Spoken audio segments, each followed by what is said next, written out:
What are we talking about, really, when we talk about elimination? So the WHO has set some goals for three main indicators to be reached in 2035 in comparison to the situation in 2015.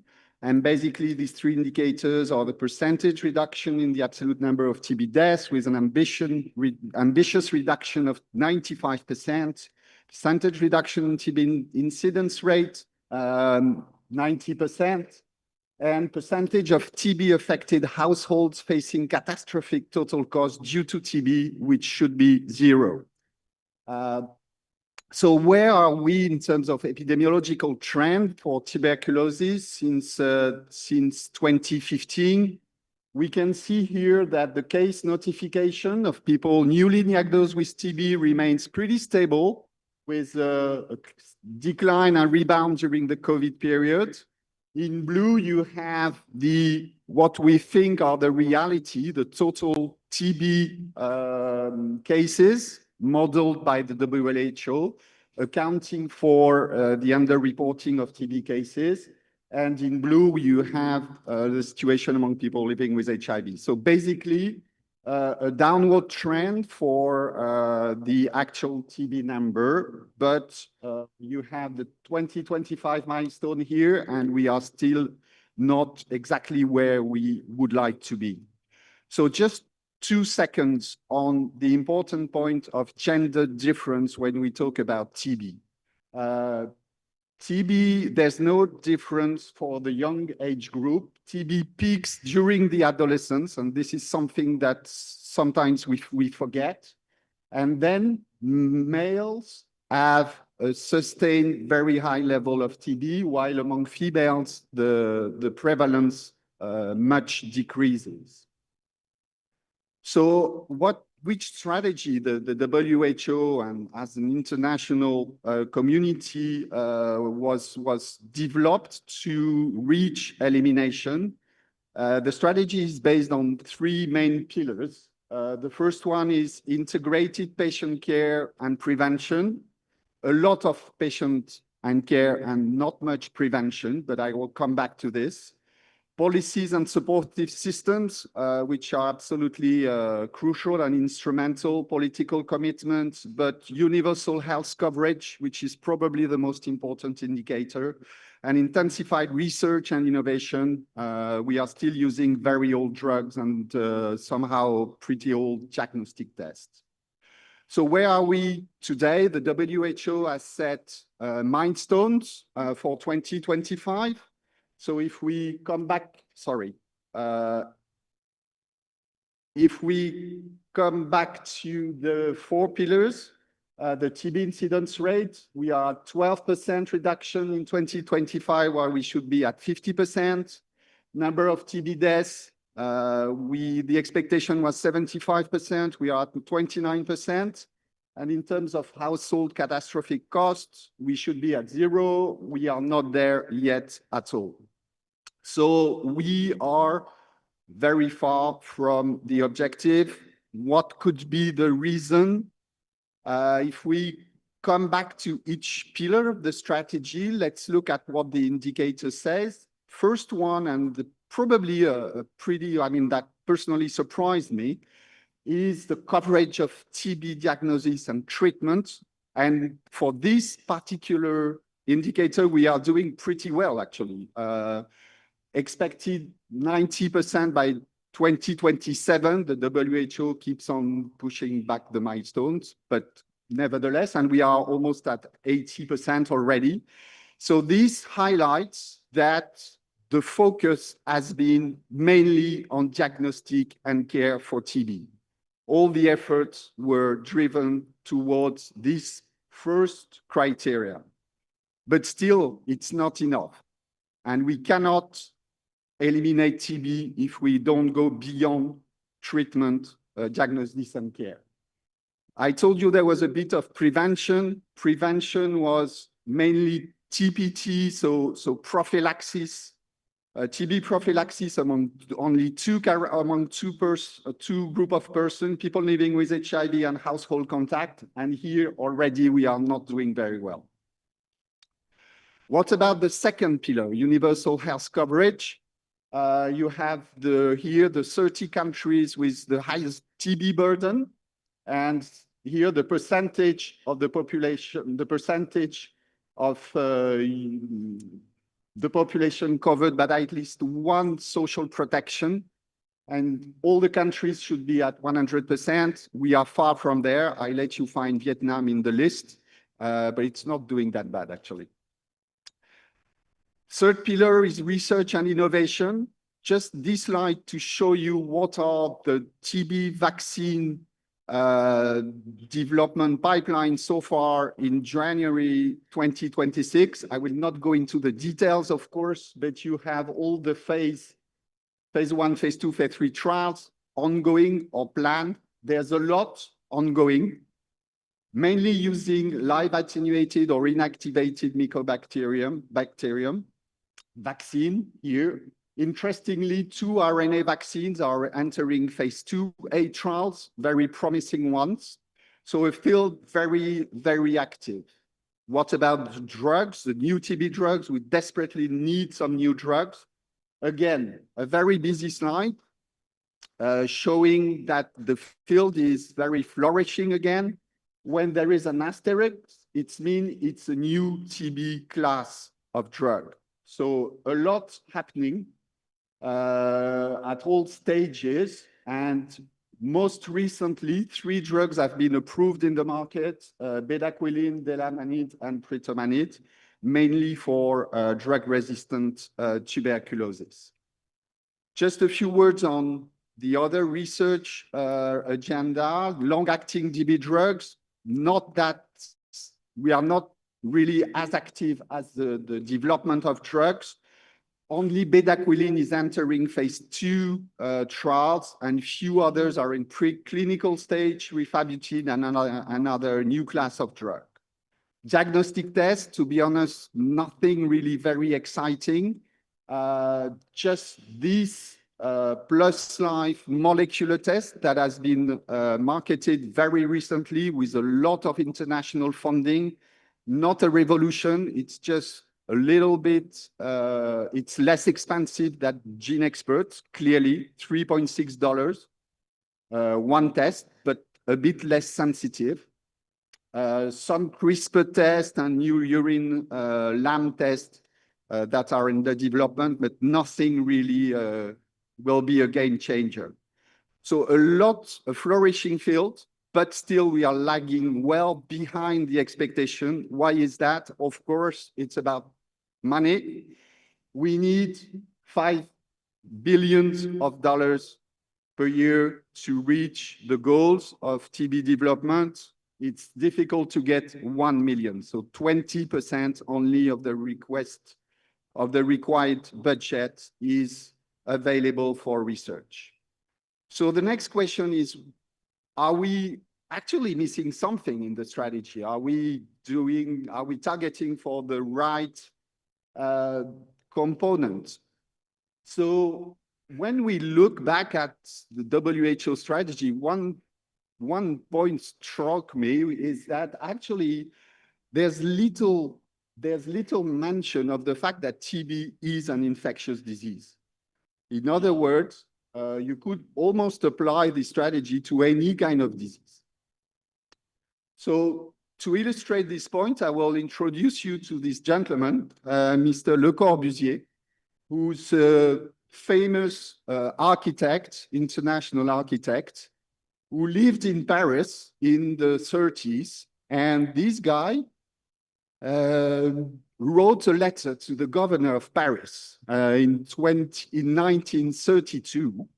And in this letter, he says that in his street, in Jacob Street, he noticed that at number 14, where there's a shop, Americans, oh, sorry. I'm spoiling everything. The merchant's wife died last night of tuberculosis. And 2 years later, Mr. B and wife died of tuberculosis in the same shop. In 1930, Mr. R died of tuberculosis. In 2 years before, the 2 owners, a man and a woman, also died of tuberculosis in the same shop.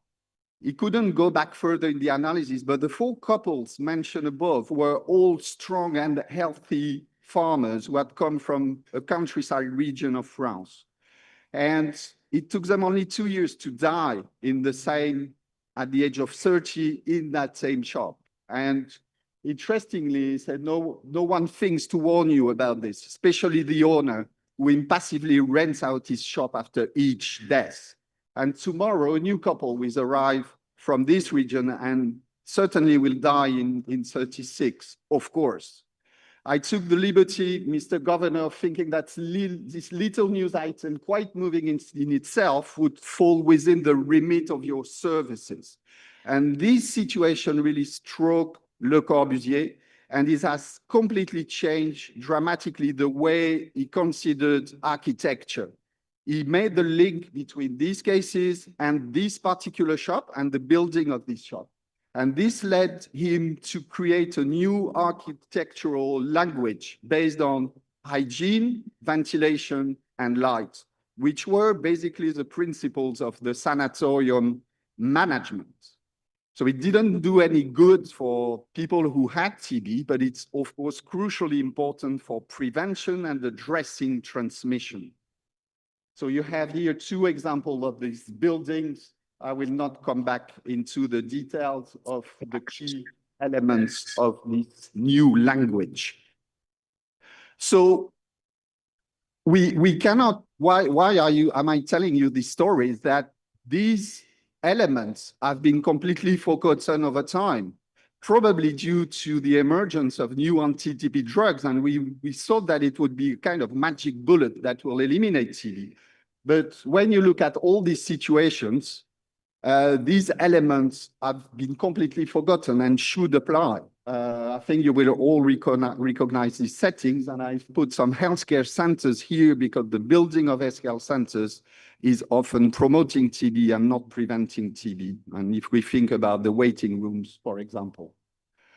So beside these issues of addressing TB transmission, because that's what it is about, we also need to look at the natural history of TB and the recent update we had recently.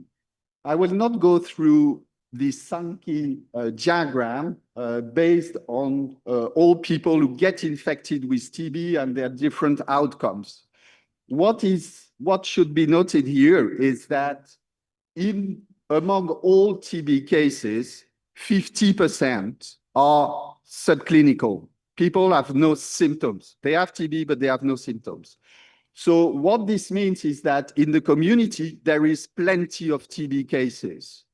So if we only sit in our healthcare centers and we wait for patients to come and we treat them, and we are doing that quite well, we saw it, we will not be able to eliminate TB. So we need to go in the community, we need to go and look for the cases. So who to screen?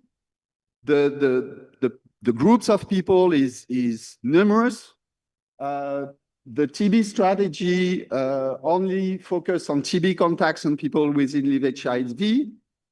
In the settings of healthcare center, there are other high-risk groups, people living with diabetes, pregnant women, people with malnutrition that we could easily screen for TB, but they are completely forgotten. And then other settings where TB screening should be absolutely compulsory, administrative retention, people living in poor urban housing, or people who use drugs. Which screening strategy? This is not clear, again, an emerging field. Clearly, we need symptom-free algorithm. Which test to use is not entirely clear. We need to think in terms of yield and cost effectiveness, because budget is absolutely crucial these days. TST for which population should benefit, and care issue. We will detect people with no symptom. It's not that easy to motivate them to engage in 6 months of treatment when they feel perfectly well. Another point that is not in the strategy is stigma, and we are clearly underestimating the importance of TB stigma, which affect at least the majority of people living with TB, and stigma with TB is closely related to gender inequity and inequality. There are 3 types of stigma. I will not go back into it. There's a nice paper that I encourage you to read if you're interested in this field. But the consequences of not addressing stigma are extremely important in terms of fear of losing jobs, education, of course, delayed presentation for diagnosis, which has implication for TB transmission, and increased transmission, and also has some impact on the psychological well-being of people. There are solutions, though. And India, for example, has set up a curriculum to address TB stigma as a national program. We can raise community awareness. And again, here, involving the community is absolutely key. We can cancel people. I'm timed out, so I will go quickly. There are solutions. Please go to this paper. Again, a bit of go back to history. Just this curve showing TB deaths between middle of 19th century, middle of 20th century, just to show you the downward sharp trend, which actually has nothing to do with the discovery of the Mycobacterium by Robert Koch or the emergence of chemotherapy. The downward trend occurred before and continued after. Why is that? It's mainly because of the industrialization in England and Wales, all Europe. People became wealthier, had better living conditions, better nutrition. I'm not doing that chemotherapy is useless, of course, but the importance of these 2 events is extremely important. So this is still true today. It's not all about history. When you cross GDP per capita and incidence of TB, the correlation is extremely high. And this is probably driven mainly by undernutrition. Again, the correlation is extremely high. And 2 recent randomized controlled trials showed that if you provide nutritional support to TB contacts, you can reduce by half the incidence of TB. So it's a huge achievement, close to what we would expect for a vaccine, actually, and then this editorial in the Lancet accompanying this paper. So is TB elimination just a dream? Can we reach it? Obviously, there are a number of threats, funding cuts. I will not come back to it. Conflicts. We have conflicts emerging in all continents almost every month. And just to show you how important are conflicts, again, coming back to France this time, decreasing incidence of TB in the 20th century, same picture as in England, just to show you that what happened during the Second World War in 39 and 40, the conflict began and you had a sharp increase of TB immediately. Economic crisis, nothing much we can do, but of course, major impact. And global warming. Global warming is a major threat leading to migration, displacement of population, food insecurity, health system disruption. We can probably anticipate this because we know it's going to occur. It's already here, but you can probably anticipate this. I share with you some opportunities. Nutrition, clearly a major point. And the national programs have not engaged enough on nutrition. Nothing happens after the Lancet trials in 2023. Community engagement is absolutely crucial. Stigma, screening in the population, addressing transmission, think Le Corbusier, and universal health coverage. All this, we can do it now. We don't need new fancy drugs. Of course, these new fancy drugs and vaccine, we definitely need a vaccine. Our hopes, a lot is happening. And altogether, I will hand with the hope and thinking that, yes, we can eliminate transmission. Thank you, and sorry for being so long.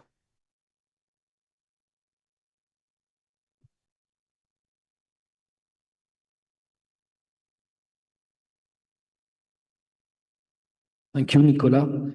So it's my pleasure to call Dr. Nguyen Do Phan. He is a public health and clinical research professional with more than 10 years of experience contributing to the development and implementation of the national TB program in Vietnam. So actually, he's Deputy Director of the Center of TB and Respiratory Research at the National Lung Hospital. And so we ask him to update us about the situation of tuberculosis in Vietnam just after the presentation of Nicolas, who make a little bit the situation in the world and what is the situation of TB. And now we have to move to Vietnam. Thank you, Dr. Phan. Good morning, everyone, and thank you, Dr. Didier, for your kind introduction. It's an honor for me to be here today, representing the National Lung Hospital and also the National TB Program, to share with you a small talk and present a brief overview of the current TB situation in Vietnam. So I will take my opportunity to share with you some key trends about the TB AP in Vietnam at the moment, some key achievement of the national TB program, and also our strategic priority over the upcoming years. I will skip some of my slide about the global AP of TB because Professor Nicolas has already given you much more informative about during his presentation.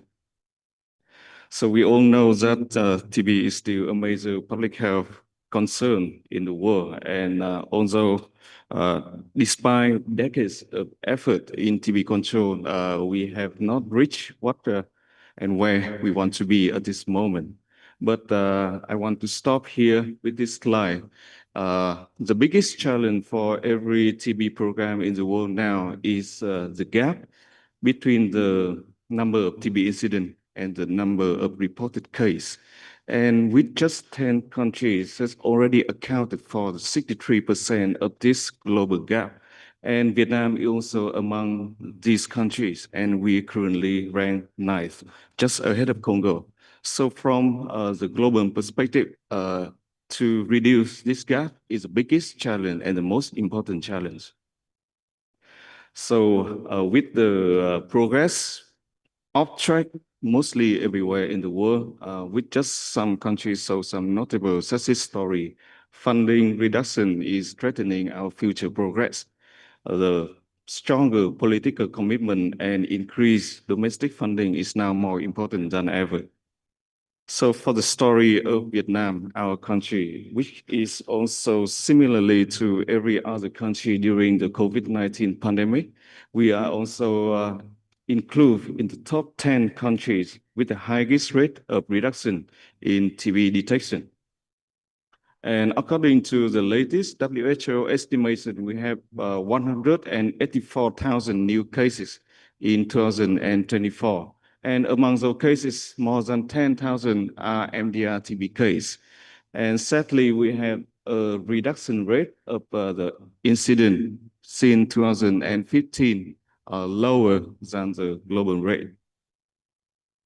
So Vietnam is still among the 30 countries with the highest burden of TB, and also among countries with the highest burden of MDR TB. And in terms of absolute number, we rank currently at the 12th position among countries with at least more than 100,000 cases per year. And we rank at 10th position among countries with the highest burden of MDR TB. And those are the most important indicators about the picture of the Vietnam current TB AP at the moment.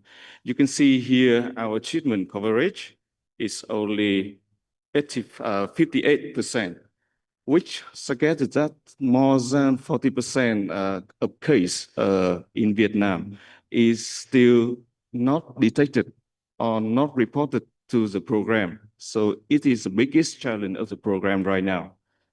And the number of patients and their family had to face the catastrophic costs due to TB is still very high at 62%. And we have a big gap, just like every other high burden country, about the number of estimated incident and the number that is notified to the program. And the gap is even bigger in the patient among the group of MDR-TB and the TB-HIV patient. And the distribution of our notification rates is uneven across the country. You can see in the map, we have a higher notification in the southern region and even in large urban areas. And An is now still the province with the highest TB burden in the country. So about the national TB program, we have a very long history of development. And in 2014, we have our first national strategy for TB control with a vision to 2030. And now we in the process of updating this strategy to be along with the world to set the elimination target to 2020 and 35. And in 2019, we have our National Committee on Ending TB established by the government and which is led by the Deputy Prime Minister. And just recently, we have a stronger directive from the Prime Minister to strengthen and to improve our effort in TB control. The National TB program has a very comprehensive network from the national level to provincial level to district and to commune level, same as everywhere in the world, to make the program become more accessible for everyone and to everywhere in the country. But following the administrative change of the country since last year, since July of 2025, we now remove the district level. So now we only have the national level, provincial level, and the commune level. And every TB program at every province is trying to adapt into this new system change of the country. And we are hoping that within this year, we will have a stable program, a stable system, just like before. The Vietnam NTP implement a wide range of activity. We provide active case finding, routine case finding. We provide treatment for DSTB, for DRTB, and also for the latent TB. And we have our ACS and activity. We have training, scientific research, a lot of research regarding to TB and lung disease. And we also have a focus on our surveillance and also international cooperation. So all these activities form the backbone of the TB program and reflected our effort in TB control. And we have achieved several key achievements and good results so far. We have a strong network across the country, integrated at all levels of the general healthcare system. We have a good laboratory system with quality assurance. Vietnam also reached the 3 MDG TB indicator in 2015. And we have a new technique with the WHO recommend technique for diagnostic, and we have shorter regimen for TB now. And we also try to scale up our community-based screening across the country. So all these achievements contribute significantly to the result of the Vietnam TB so far. This is our recent data reflecting the notification rate. You can see that we are now gradually recovering from the disruption because of COVID-19 since 21. And we are still trying to have detect more than 1,100 cases per year. And our best result so far is in 24 and 25, with more than 113,000 cases. And this is detection about drug-resistant TB, which is also improving. The data for 25 is 25 is not yet finalized, and we are hoping within this month we can have this data and a little bit higher than this number. We also maintain the treatment success rate at around 90%, which is at the WHO recommend level and also higher than the current global rate. And the treatment outcome for the drug-resistant TB is also improving, especially among the people with pre-HDR and HDR TB, which is also higher than the global rate. We implement several key interventions. We are trying to expand and scale up our active case finding, intensify case finding to more difficult accessible area in the country. We apply the WHO strategy following the WHO recommend, and we also gradually implementing the AI support for chest X-ray interpretation.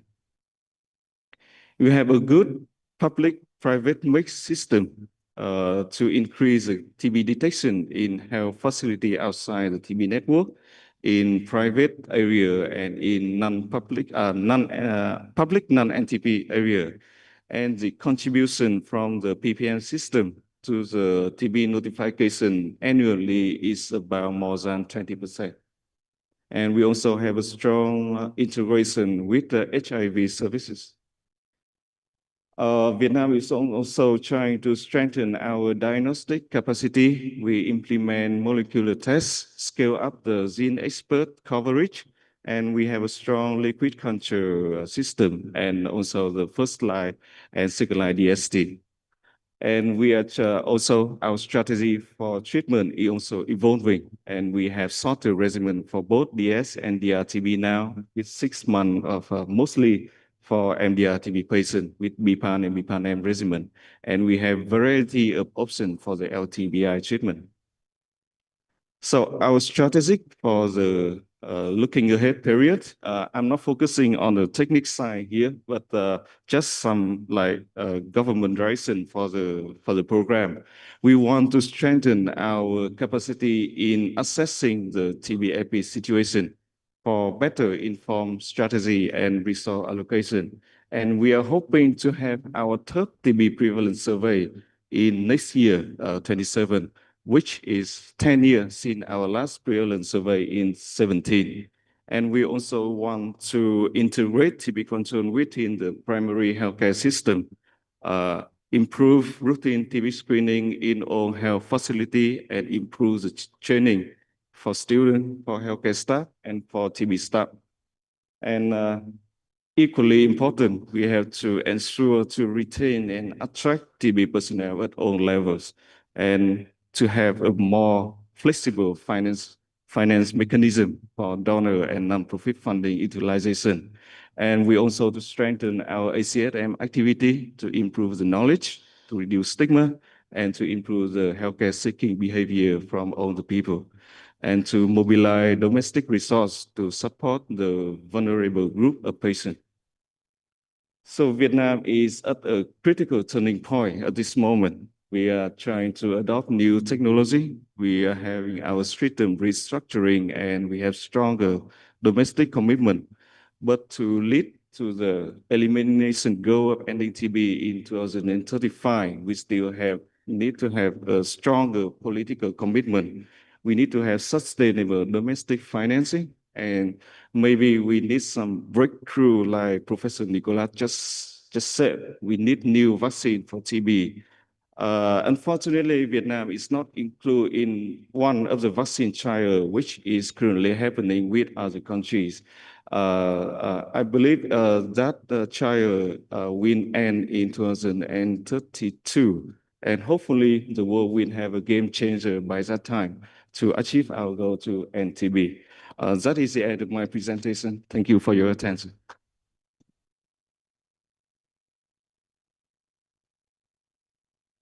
Thank you, Dr. Phan. Just we will take 3 or 4 or 5 minutes because the 2 presentations that we had are very different than the 3 other presentations that we will have after, because it will be results of trials and studies.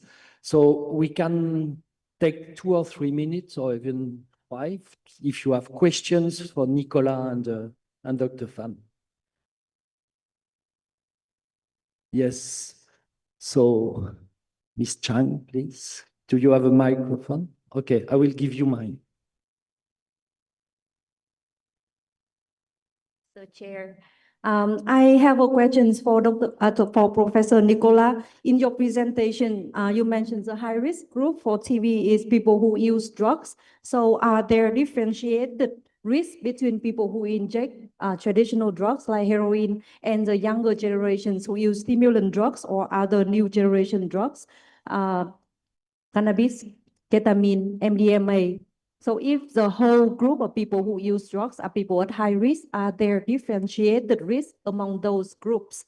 And my second question is, if the young people using new type of drugs are also at risk of tuberculosis, what are the message that you can recommend for us to build awareness raising community communications for them? Because tuberculosis is not in the priority list of that young populations. Thank you, Professor. Thank you for this important question. Difficult to answer, I mean, in 2 seconds, but basically the general picture that all people who use drugs may be at risk of TB, whatever the drug, because of the consequences of addiction that will put them in difficult social situations that that are making the risk higher for them. Clearly, people injecting, and we will see some results, are at high risk. People who smoke meth. Cannabis, I'm not sure if it's a recreational use, probably not. Stimulants like amphetamines, pills, again, if it's a recreational use, probably not. But then if it's more frequent use, you feel you go back into social issues that are making you at high risk. And for examples of community engagement, you will see the Drive TB presentation. Thank you. We have another question. One, you don't have question? Bizarre. Thank you. I have a question for both presenters who are great about latent tuberculosis. And just a remark by Nicola, I do think TB is an infectious disease, but the last slide showed it's more like an environmental disease too. So my first question is there like environmental health interventions we can be inspired of to contain incidents? Or, and what do you think about treating latent tuberculosis guidelines as a treatment as prevention for transmission, and what are the guidelines in Vietnam? So this is for the second presenters.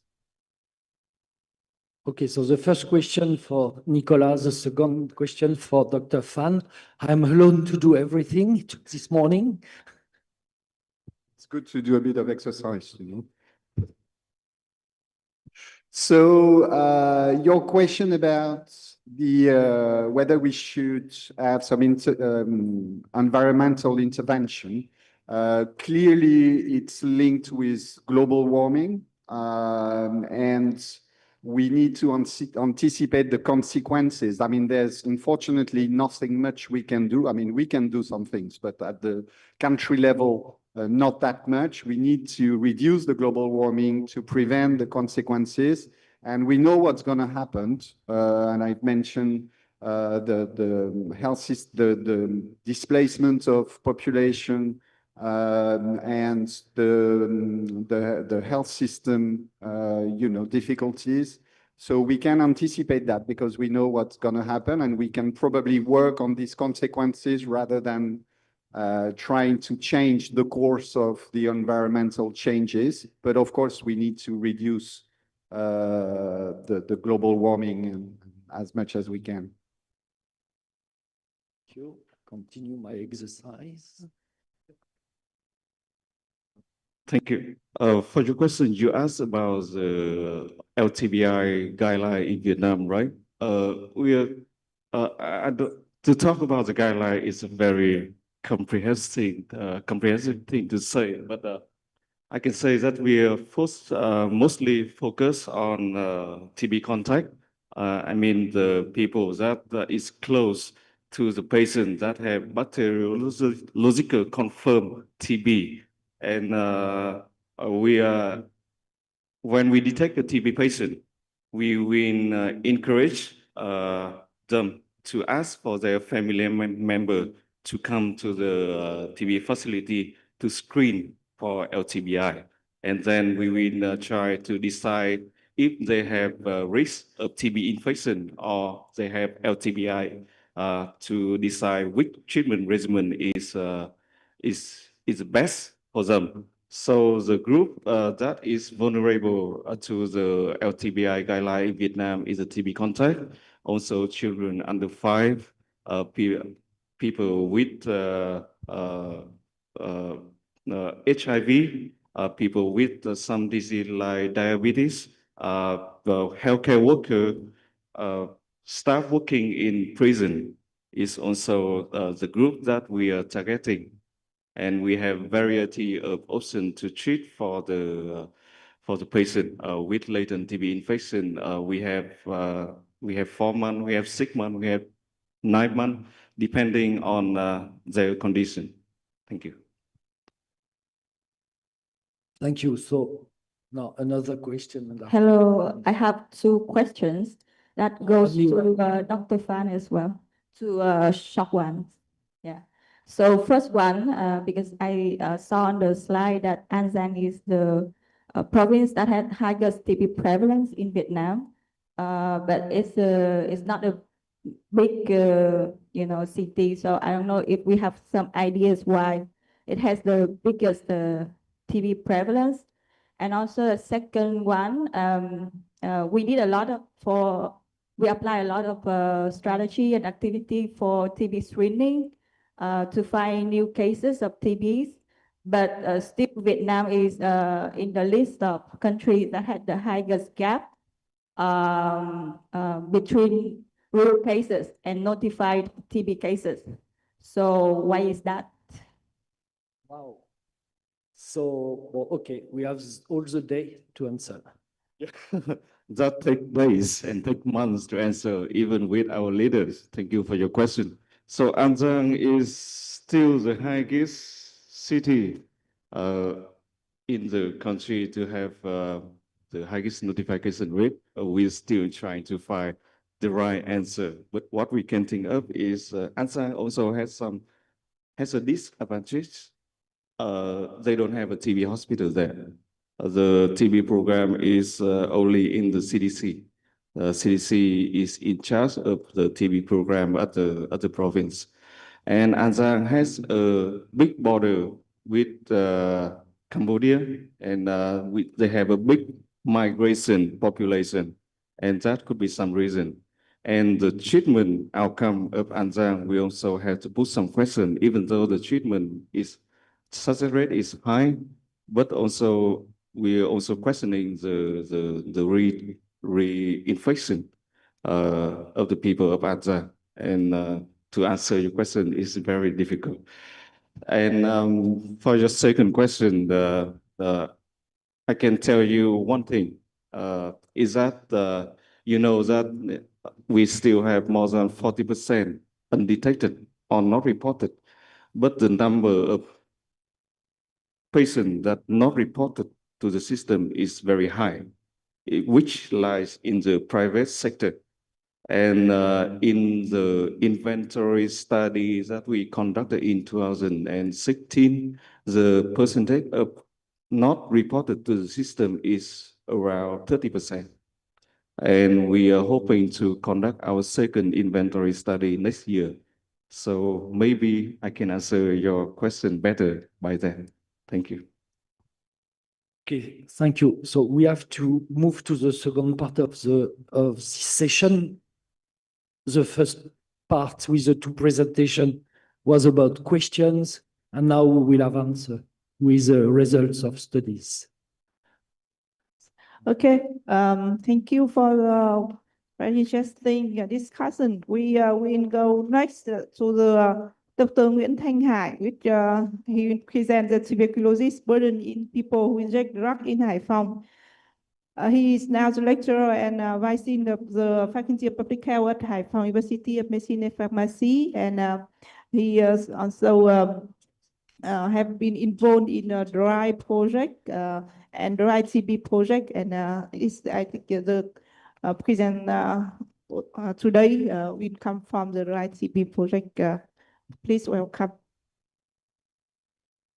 Good morning, everyone. So thank you for introducing me today, and I'm very happy to be here to present to all of you a subject with title Tuberculosis Burden in People Who Inject Drugs in Haiphong. So in the previous slide presentation, you see the general picture of the population, TB in the general population.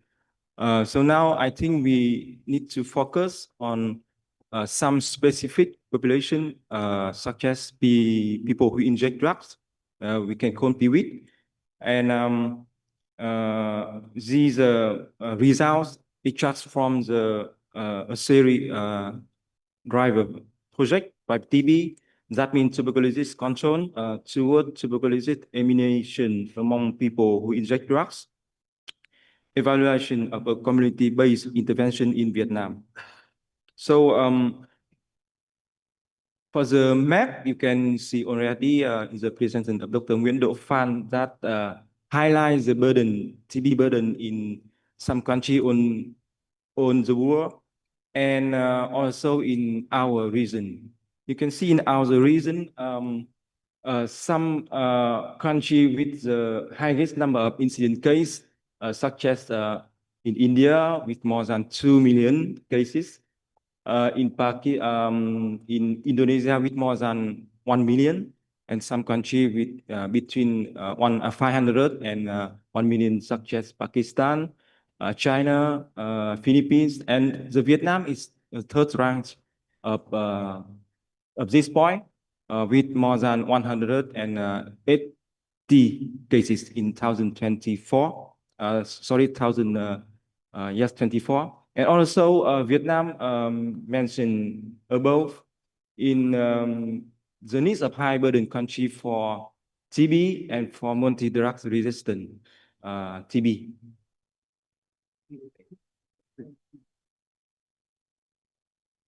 So now how about in this specific population in for TB in PWID? Follow some result in some research on the world. You can see PWID show a higher incidence and prevalence of TB than people who don't use drugs in areas where the bacteria is endemic. And PWID have also low access to TB care and contribute to the TB epidemic in the general population. And through the in Haiphong in Vietnam, you can see in the previous presentation that highlights the Haiphong is a red point in Vietnam. So through the driver series project, we found in Haiphong very high risk of TB among PWID, with estimated active TB prevalence around 2.2%, and also 7 times higher than that of the adult population. And we found also the lack of proven effective strategy to reach, to inform, and also to screen PWID. And this point result in insufficient TB screening among this population. So the need for a more effective TB screening strategy and specific care engaging support for PWID to control TB in this high-risk population and to reach the WHO goal of TB elimination. So for the objective of this project, we have primary objective to evaluate the efficacy of a community-based TB intervention in Haiphong PWID on TB prevalence. So we have so many secondary objectives, but in this frame of this presentation, we focus on assess the feasibility and efficacy of TB mass screening using a community-based RDS approach. RDS, what does it mean? Maybe we can see in the next slide. And to assess the efficacy of peer-facilitated TB referral to care for this population with active TB, with latent TB, and we detect during the RS to identify factors associated with active TB, and also to estimate the incidence and prevalence of TB infection among people in Haiphong. So for the population, we know well who is active heroin and or methamphetamine drugs injector, and also at least 18 years old. We use RSS approach, that means respondent-driven sampling survey, to fighting to recruit the participant. So for RSS, each enrolled participant received 3 coupons for introducing potential participant to the study, and then she or he will receive some incentive for each enrolled participant came with coupon. We also do a capture-recapture strategy to estimate the size of population in this specific population in Haiphong. And in this study, we did some intervention. The first one is we treat RDS from RDS 1 to RDS 3 to with 6-month interval to estimate the baseline TB prevention and elaborate best screening algorithm screening from after RDS 1 to be used for RDS 2 and RDS 3. And we also evaluate the peer support for participants with active TB to facilitate access to TB treatment, initiation, and retention. So in the frame of this presentation, I will show you some results extract from RDS 1. So in RDS 1, we use also the INC TB model by CBO. CBO is that means community-based organization. And we use the information and communication TB model to evaluate and to highlight the knowledge of participants about the TB. And full panel of TB tests, including therapy, chest X-ray with AI reading, show CAT for TB score runs from 0 to 100 points. We use also the expert test, and we base also on the TB symptoms following the guidelines, the WHO guideline. And we also use the TST, tuberculosis skin test, and quantiferon TB goals test. This is the high specificity test to detect bacteria infection in including TB, latent TB also for detect latent TB. So the first result, you can see the study flow chart here. The number of participants came was 1,152, and we exclude 72 participants for some reason. For example, they can declaring injecting but not inject. They refuse to participate in this study, and we found the negative test result of heroin and ice via drug urine test. Have no injection mark, and 2 participants left the study. So we include the total of number eligible participants 1,080 participants. The second result is latent TB infection. So we in the slide before, we mentioned that we use TST test and a quantiferon test for detect latent TB in this study.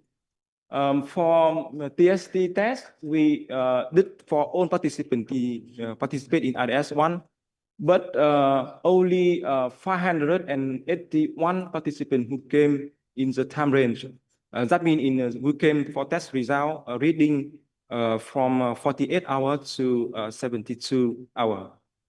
So among them, we found 273 positive TST. So the TB, you can easy calculate the TB LTBI prevalence is 47%.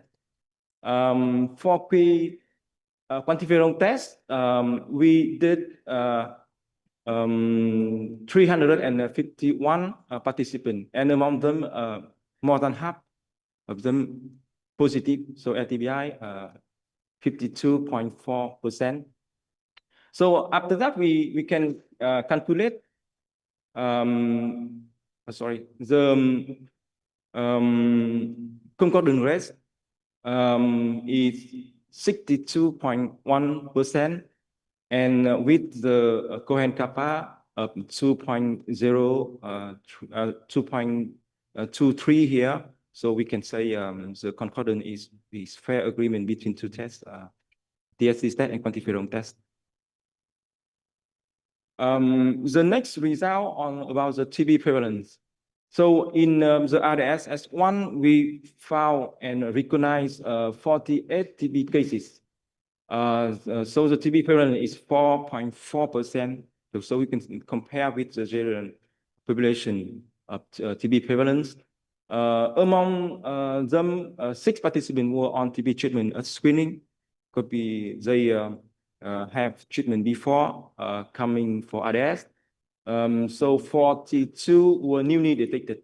I shared some one point very important here. So we found in 45 newly cases, 17 has no TB symptom. So I remember in the presentation of Professor Nicola, I mentioned that nearly more than half or nearly half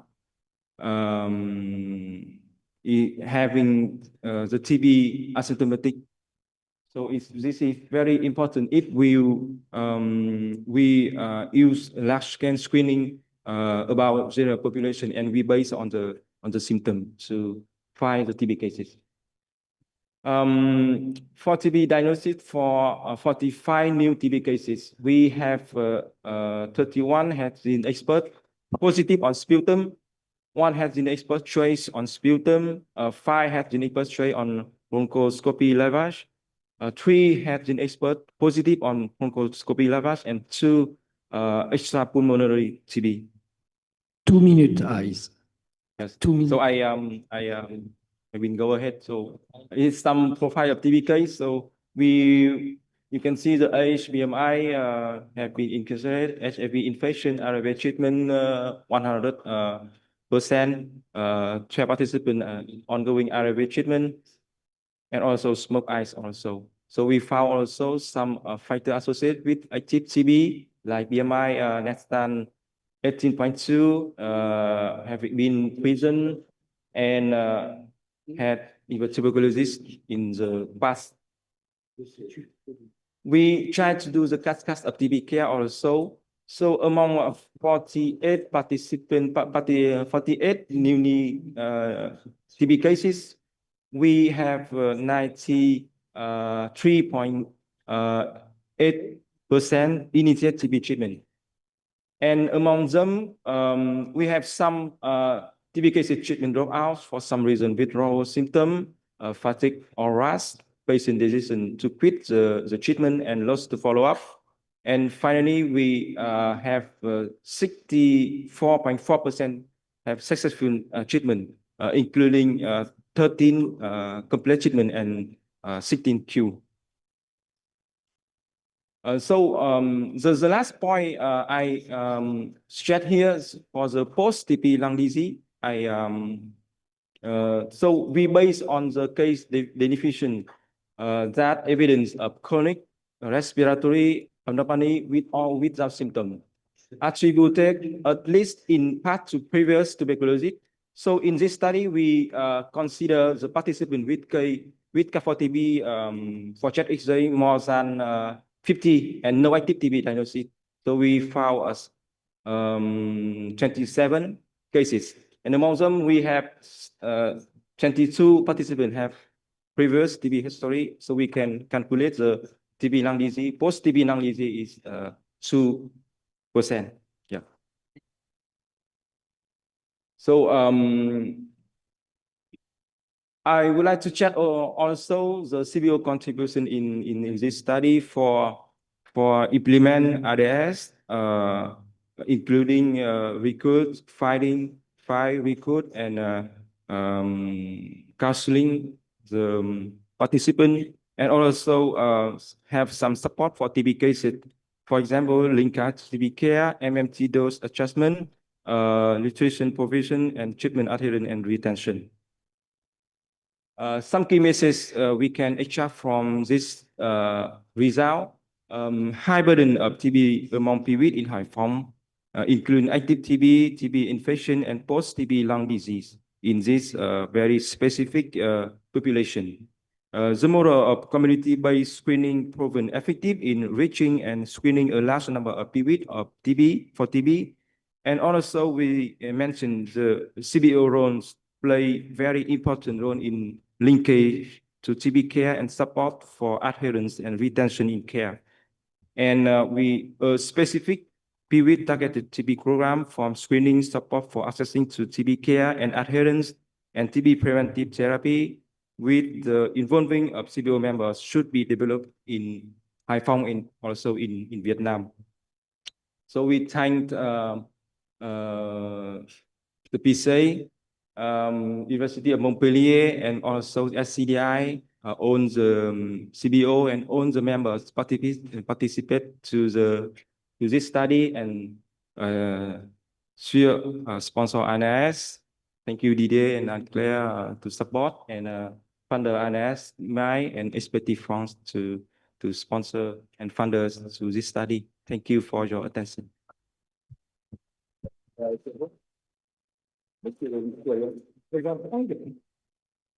Thank you, Dr. Hải. And we go the next to Madam Trần Thị Hồng.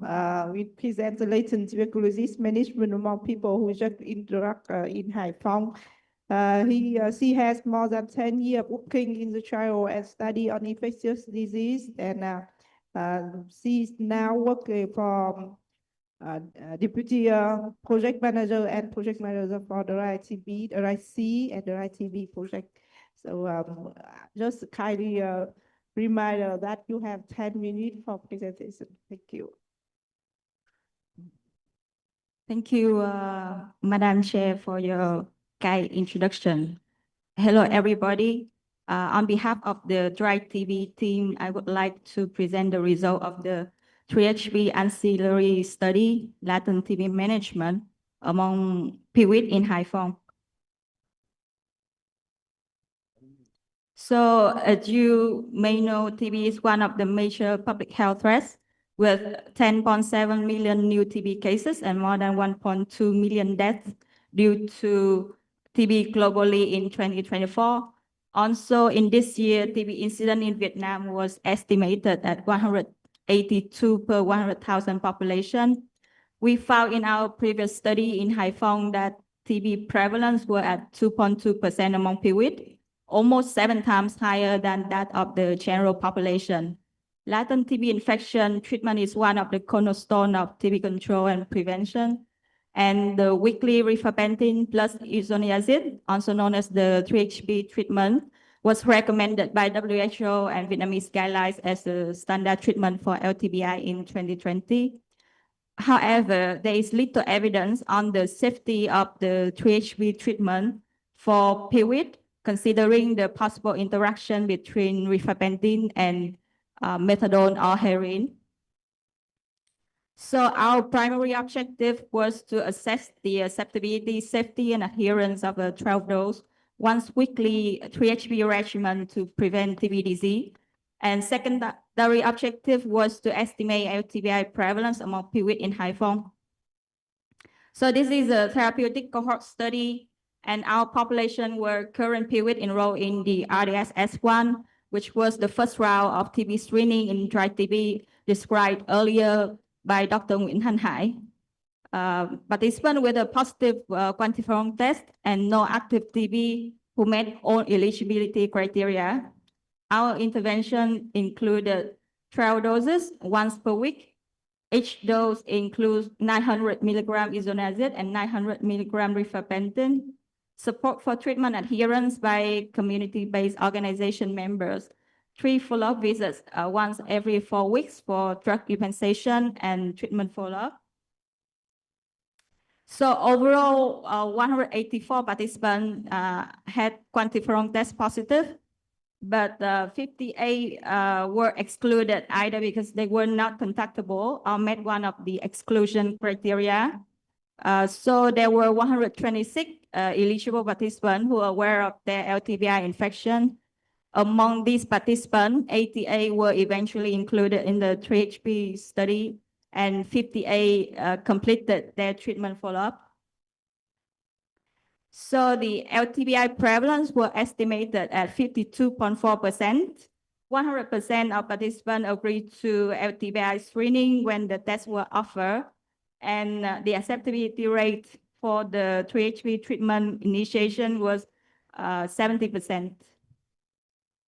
So among 88 participants enrolled in the study, 64 were on methadone at enrollment, 24 were not.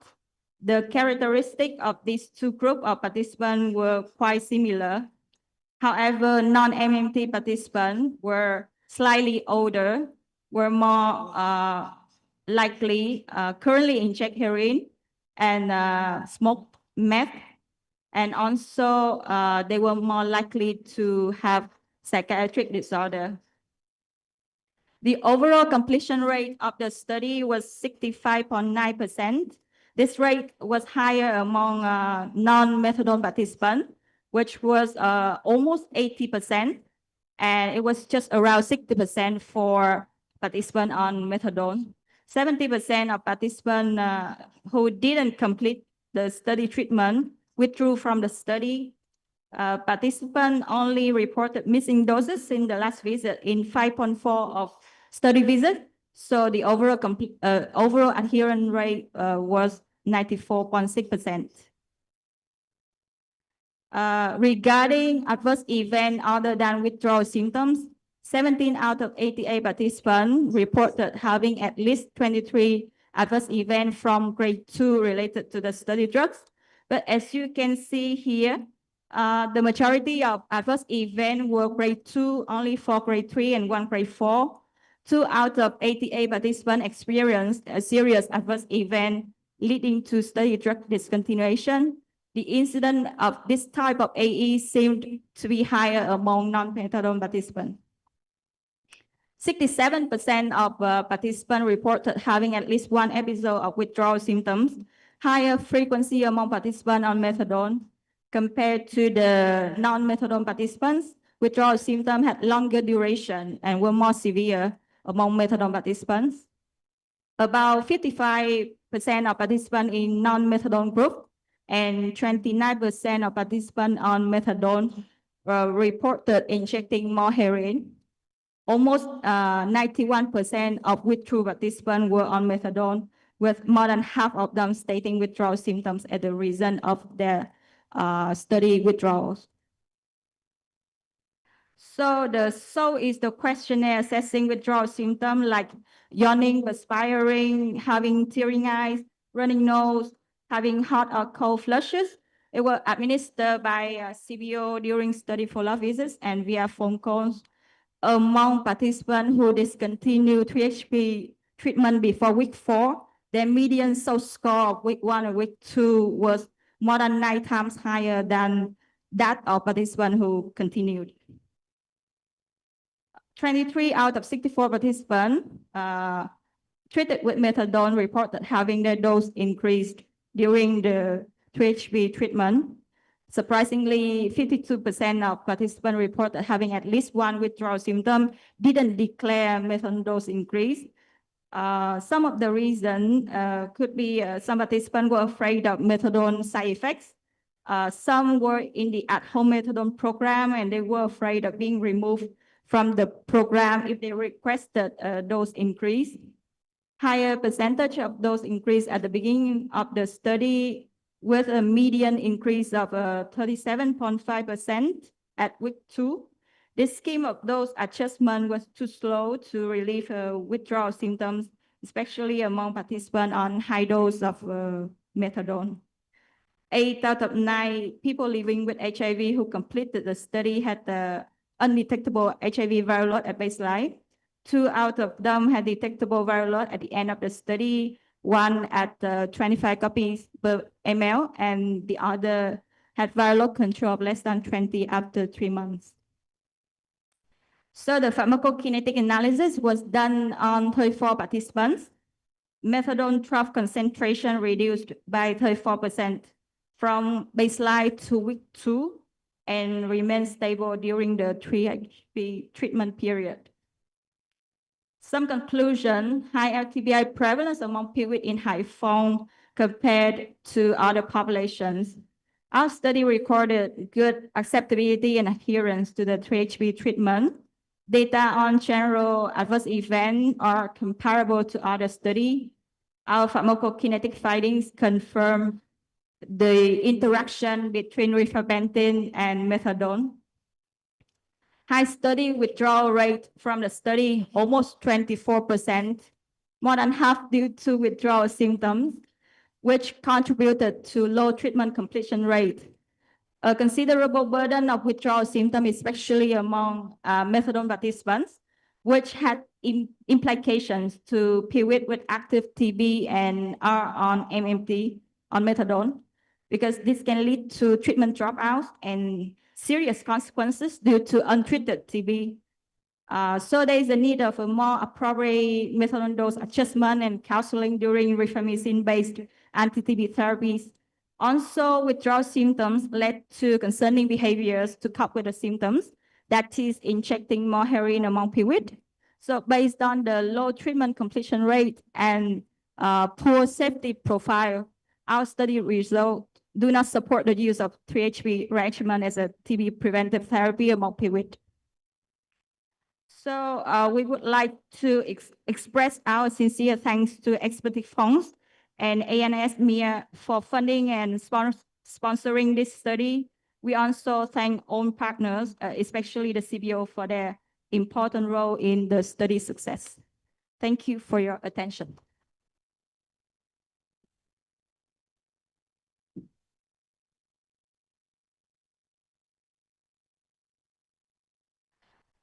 Okay, thank you, Hồng.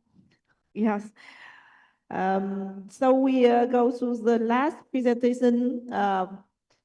Please invite Dr. Samet Sovanarit for present intensification of tuberculosis treatment in severely immunocompromised people with HIV.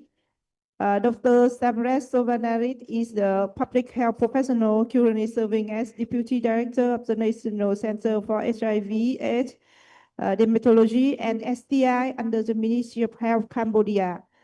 He has extensive experience in planning, implementation, and monitoring of Cambodia HIV program. His professional and research interests include HIV prevention, innovative HIV testing strategy, treatment scale-up, and the integration of HIV service into the broader health system. And he has also been actively involved in HIV and tuberculosis, clinical and operational research, contributing to studies that improve strategy, quality, and access to testing and treatment among the key population and people living with HIV in Cambodia. So please welcome. Good morning, all. Thank you so much, Madam Chair, for your nice introduction.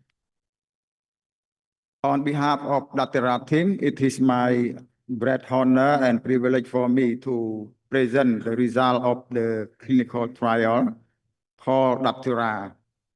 DAPTERA stands for Determination of Adequate TB Regimen in Adult and Adolescent Hospitalized with HIV-Associated Severe Immune Suppression.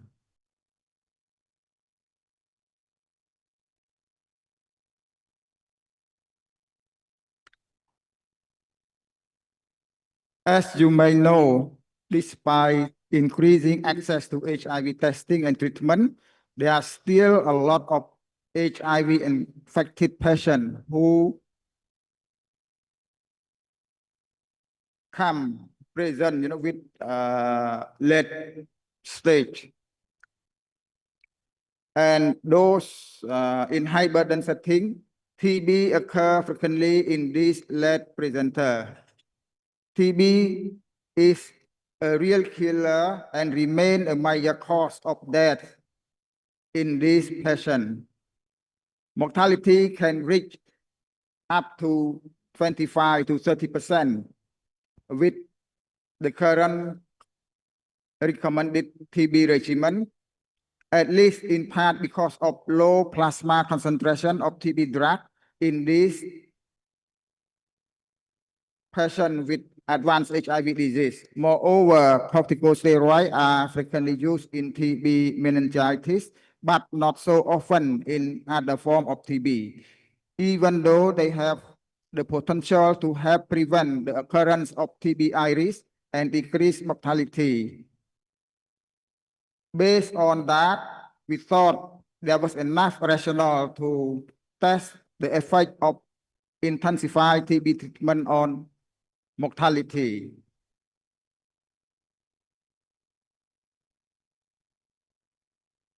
Our research question is that could intensifying TB initial phase of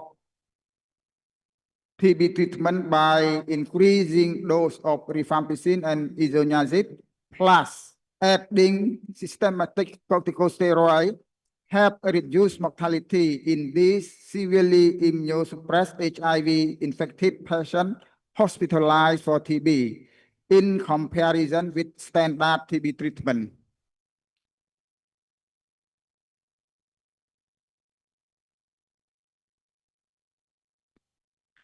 The primary objective of the trial is to estimate the impact of such an intensified TB treatment on mortality at 48 weeks. Among secondary objectives, we analyze severe adverse events, including those related to TB drugs and steroids, and occurrence of severe paradoxical TB-associated iris and AIDS-defining illness.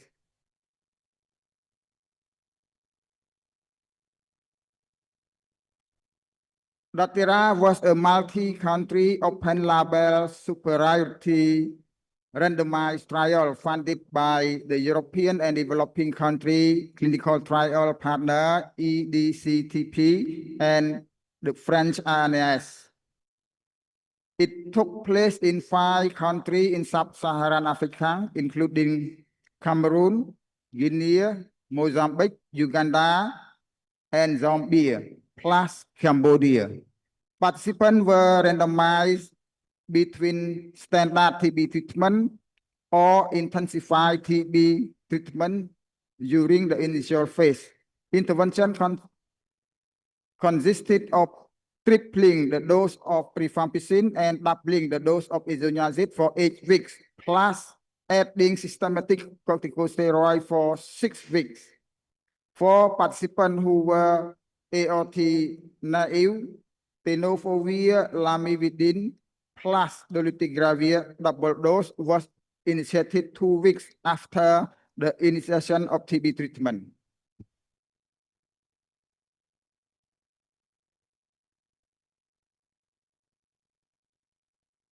Main criteria for inclusion were an age of at least 15, HIV-1 infection with CD4 cell count below or equal to 100 per microliter, and being hospitalized for a newly diagnosed TB defined by either a positive expert specimen or positive urine lab test, or an abnormal chest X-ray compatible with active TB.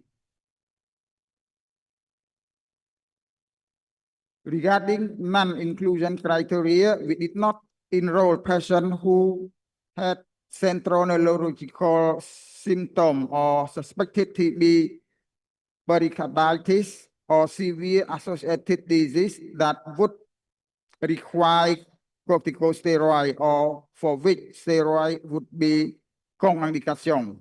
We did not enroll patients with severe renal dysfunction or impaired hepatic function and discarded pregnant or breastfeeding women.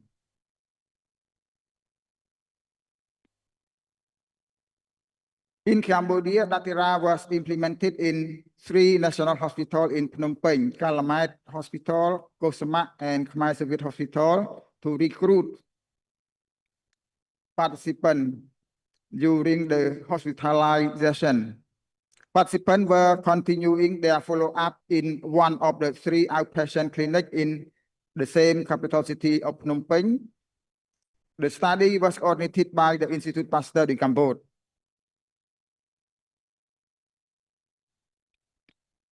This is the flow chart of the trial. We initially enrolled 911 patients between April 2022 and December 2024.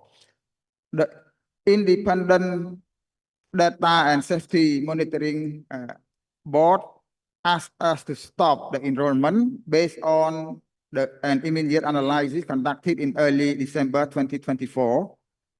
1 patient in the intensive TB treatment arm and 2 in the standard TB treatment arm did not receive any treatment. So the MITT analysis include only 454 participants in both arms.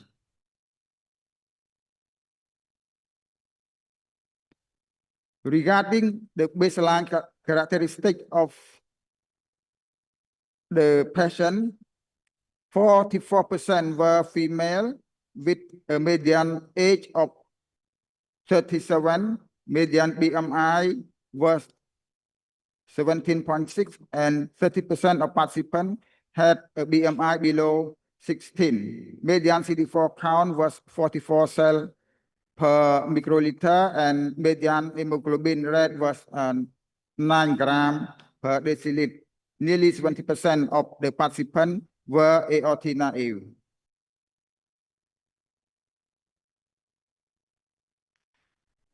%70 of the participants were included based on a positive expert test, while 26% were enrolled based on a positive urine lab test despite negative expert test. Less than 4% were enrolled on the basis of a sole chest X-ray. Overall, more than 88% were classified as disseminated TB.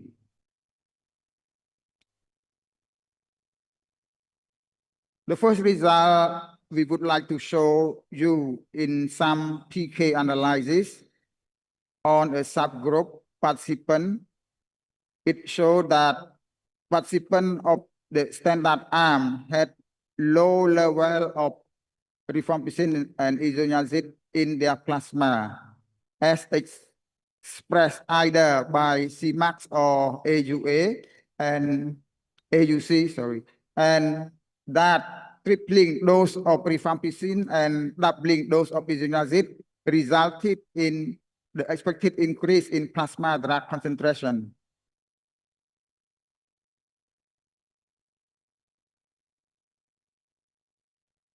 This slide shows the primary endpoint of the trial. During the 48 weeks follow-up period, survival curve were similar for both arms, and the long-range test confirmed that there was no statistically detectable difference between the 2 strategies. Death mortality at key time point. That probability at 2 weeks was 7.3% in both arms and reached more than 18% at 12 weeks, 20% at 24 weeks, and around 70% at 48 weeks, with no difference between arms.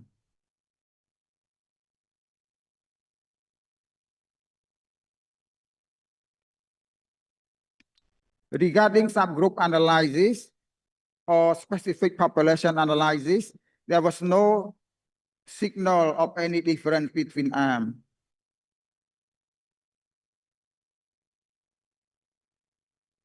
Intensifying TB treatment did not result in a significant increase severe adverse event. However, as expected, our intervention was associated with adverse, more severe drug-induced liver injury and more hyperglycemia diabetes.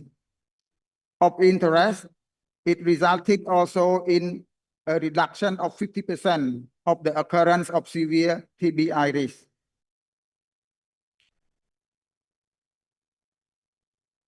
In conclusion, based on this data, we conclude that intensifying the initial phase of TB treatment did not decrease the risk of mortality in this severely immunocompromised HIV-infected patient, despite a significant increase in TB drug plasma concentration. Overall tolerance did not differ between arms, despite the increased risk of drug injury, drug-induced liver injury, and hyperglycemia diabetes in the intervention arm. Interestingly, less paradoxical TB associated with iris were observed in the intervention arm. Other strategies are really needed to reduce the unacceptable high mortality in this population. Finally, I would like to thank all people living with HIV who involved in this study, and all the funders and those who are involved in the study. Thank you so much for your attention.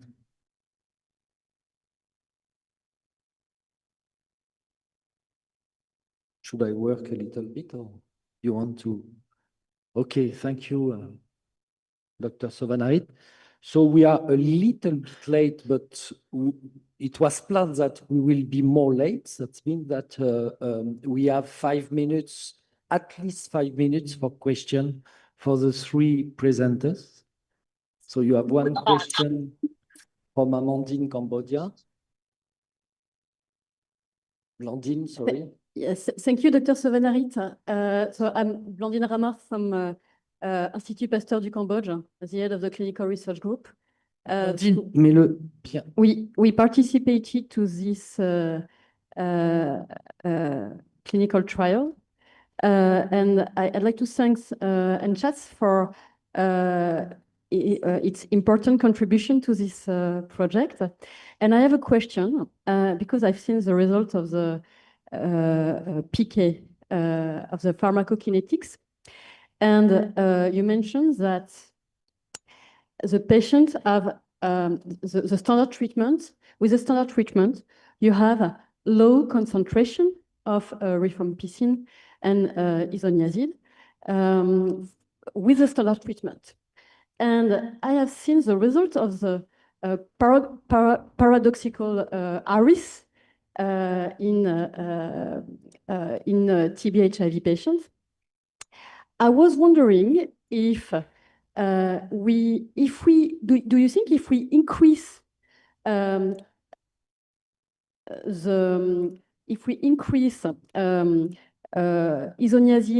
and rifampicin, if we increase the standard dose in these patients, do you think we can decrease paradoxical ARIS in these patients?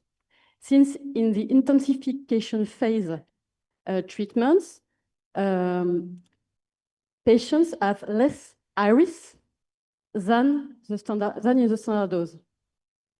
So I don't know if you see my point. Can we increase the standard dose to reach the concentration? The expected concentration within the PK study, to try to decrease the proportion of iris?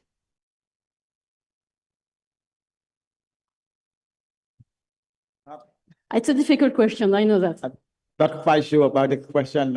Increase the TB, the dose of TB, or increase the corticosteroid, I'm not sure, maybe Chair can help, because I'm not sure about the question. As you may know that the intervention arm, we increase the dose of rifampicin and isoniazid, right? Whereas the standard arm is the standard treatment, as you may know, right? For the intervention arm, plus adding the corticosteroid, right? So I'm not quite sure about the question. Increase what? Increase the. So should we increase the dose in the standard treatment of, but a little bit, not as the same level as the intensification phase, because the PK, the PK result is, they show that it's under the threshold. I see, yeah. We don't know to which level we increase. I can help you. So first, we decrease the number of iris because we use steroids, not because we increase the dose of TB treatment. Second, your question, it's not designed for that. I don't know if we have to increase the doses of anti-TB drugs, because in this trial and in another trial in South Africa, because Datura is in competition with friends of South Africa, we have the same results. When we increase the doses of TB treatment, we did not decrease mortality.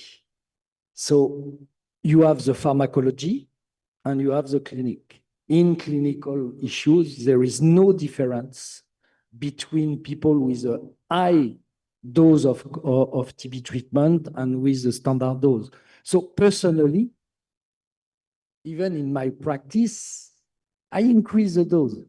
But in fact, we have no data that nobody showed that on mortality, it's good. For PK, it's good. But pharmacology is not the endpoint of the results. The endpoint was the mortality, and the mortality is not different. So we cannot, based on this result, I want to say that we cannot increase the doses of TB treatment. I didn't understand that you added corticosteroid to the regimen of the intensive yes, phase treatment, but not in the standard TB treatment. No. So the intensified arm is 3 things, and even 4. Steroids, increasing rifampicin, increases the INH. I repeat, steroids systematically, and albendazole maybe can have a role also. We don't know, but it's a strategy. We cannot know which one is doing the job or not doing the job. Yes, I have a question because maybe I missed this point. You talk about mortality. It's overall mortality, but if you look at the mortality, all mortality is linked to TB, or is there other cause of mortality which are unlinked to TB? Because the study is quite large. So, of course, the overall mortality is the same and there is no benefit. But when you present the results, all the mortality is totally linked to TB? What I know from Cambodia side, from my team, the mortality mostly due to other infection, septicemia or other severe infection. But, I think Dr. DJ may address globally in other side. It's very difficult to answer to that because our tools we cannot do post-mortem autopsy or things like that. So we have a clinical team in each site who try to validate cases and causes of death. And after, we have an international committee who check all the files and validate or agree with the diagnosis and change the diagnosis of the cause of mortality. But it's very, very, very difficult to be sure about causes. What I can say is with our work, clinical work, you have at least around 30% of patients die with causes of death is TB worsening. So it's a lot. But you have 70 with other diagnoses. And other diagnoses can be sepsis, hypoglycemia, alpha, hypoglycemia in particularly in Guinea. We have a lot of hypoglycemia at the beginning of the trial.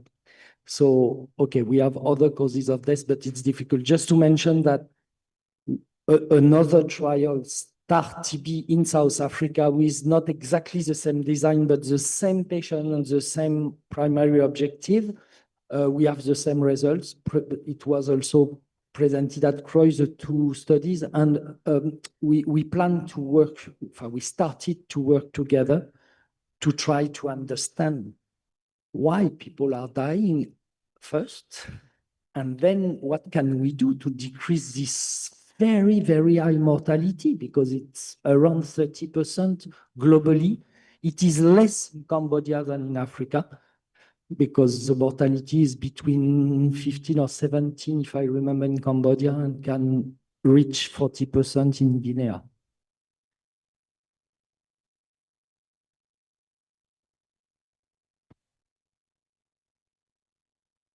A very brief comment in relation to the subtherapeutic levels identified, because indeed, as you well point out, this is not the outcome. The outcome on the study was related to mortality. On the other hand, from public health perspective, if the subtherapeutic levels of rifampicin and INH have been related to development of resistance, right? And failures are not being picked up in terms of mortality outcomes, but I wonder if additional analysis in terms of development of resistant isolates, et cetera, are being considered at all. And you have here an opportunity from the South African study, from this one, to see if this is relevant or not from a public health perspective. It's more about the resistance element, if indeed, certainly not the levels, the increased levels that because what you have here in terms of dose is going 3 times above. So clearly here, it's not the point, but you do have therapeutic levels. So I wonder if this is actually something at least to be explored from a pharmacometric component. PKPD analysis, etc. Sorry for the comment. So just for resistance, we follow people one year, and they die before, and they had no resistance. They don't die because acquisition of resistance, it's sure, even in the standard arm. We will have more data on resistance because we have one PhD student on this part, but for sure we are very, very low. It's really not the problem. So just I want to come back to you too, because we don't put picture, of course, of the patient, but these people, you have 30% of these patients, they have a BMI below 16. So and sometimes it's 11, 12. So it's a big, big issue. Reducing the mortality among these patients is, even if you have all the technology and everything, so probably to reduce mortality among these people is to prevent the TB.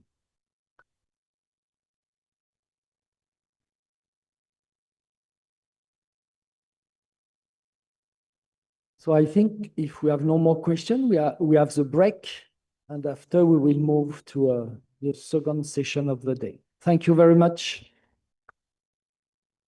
Thank you, my dear.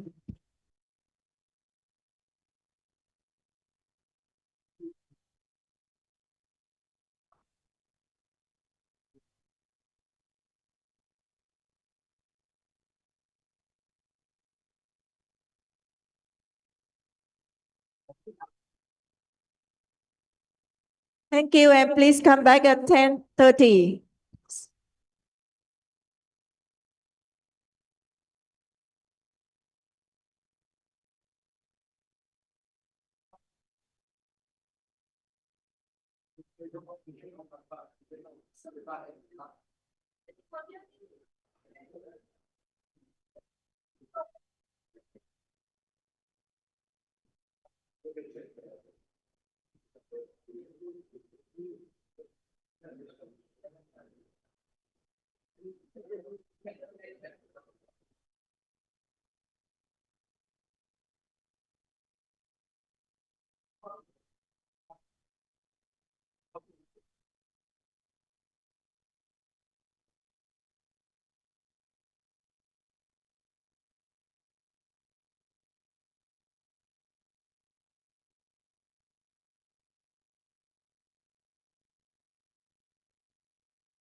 May I have your attention, please? Please come back to the lecture hall so that we can start the next session.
Hello again.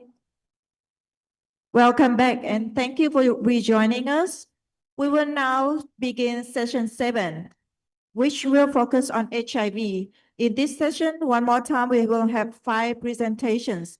And please to remember that each presenter will have only 10 to 15 minutes. This session will be chaired by 2 distinguished colleagues. First, Dr. Trương Thị Xuân Liên from the Institute of Public Health in Ho Chi Minh City, who previously served as the ANRS South Vietnam Coordinator. She will be joined by Dr. Bruno Spear from ANRS MIE Cambodia, who is currently responsible for ANRS Cambodia site coordinations. Please join me in welcoming Dr. Trương Thị Xuân Liên and Dr. Bruno Spear. Okay.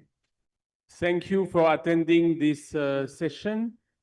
Welcome to the HIV session, old-fashioned epidemic, but still present.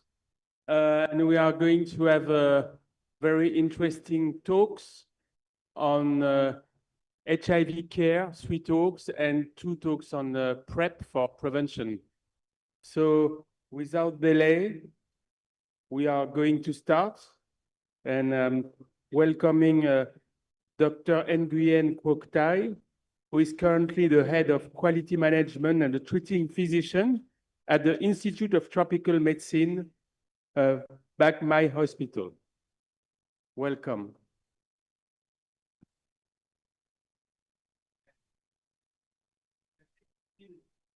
Thank you. Good morning, chairmen and colleagues. It's a great honor today to join you and share that's my thinking about HIV therapy. And we may know that up to now, after 30 years of ARV treatment, so there's a strict rule so far that the triple therapy is the standard. But truly, triple therapy has some advantage and disadvantage. And so far, the strict rule may not true. And with the next 15 minutes, I will share my thinking related to the ARV treatment, the therapy regimen, and that's some future directions in this field.